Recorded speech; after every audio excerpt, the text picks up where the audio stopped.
talking to my colleagues in other airlines around the globe, and I think it's going to be a common theme across the board.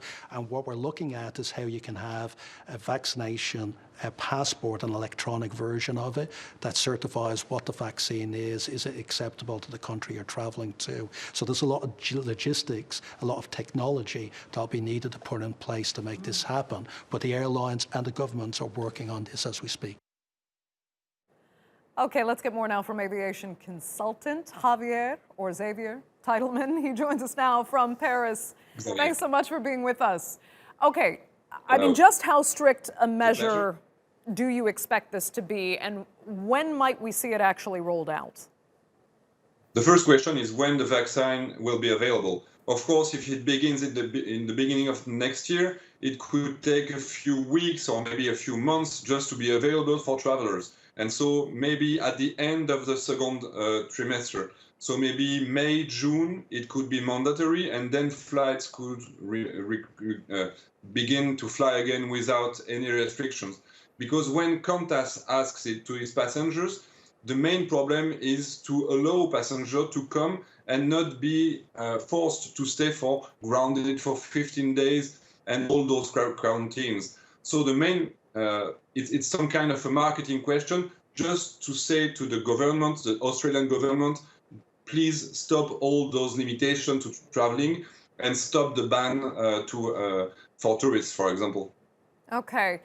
The thing is, air travel is not where the virus seems to spread. So wouldn't it make more sense for individual countries to decide if those entering need this vaccination, and not the airlines who are able to say, if you don't prove to us that you've been vaccinated, we can ban you from our services? Of course. At the very end, only the countries will be allowed to choose who is allowed to come in its countries. For example, if we had many airlines going to Australia, but just Qantas asked its passengers to have the vaccines, but not Singapore Airlines, for example, it wouldn't fit, it wouldn't be acceptable for the country. So, of course, at the end, the country will choose who they accept.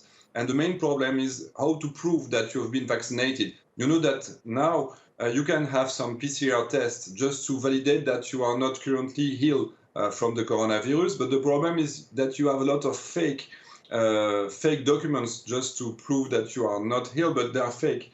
And there's a lot of problems. For example, in Northern Africa, in Tunisia, Algeria, they provided all those kind of problems, and they came with the disease. So, of course, if we ask people to prove that they have been vaccinated, you also have to have some kind of a register, some kind of a health passport, and it doesn't exist. So, of course, the countries have to choose, but also they have to put in place some kind of a passport that would be recognized and accepted worldly. Right.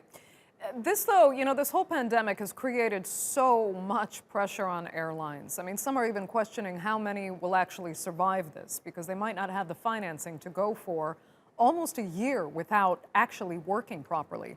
So by putting this extra pressure on them to demand that people are vaccinated before they board any flight, I mean, is it good for the airline industry? Because let's be honest, a lot of people are simply too scared of a vaccine that they feel has been rushed through and hasn't been on the market for very long. And they just aren't sure how well it would work or if there are any long-term side effects. Of course, it's a big problem because, of course, lots of tourists don't want to get vaccinated and they will just wait for the disease to be ended. Maybe it will take 1 or 2 years. So some people don't have a choice. The professionals, for example, they have to travel. They don't have a real choice. So they will have to take this vaccine, but they will not be happy about it. So, of course, it's a massive way to release and to break the recovery of the airlines.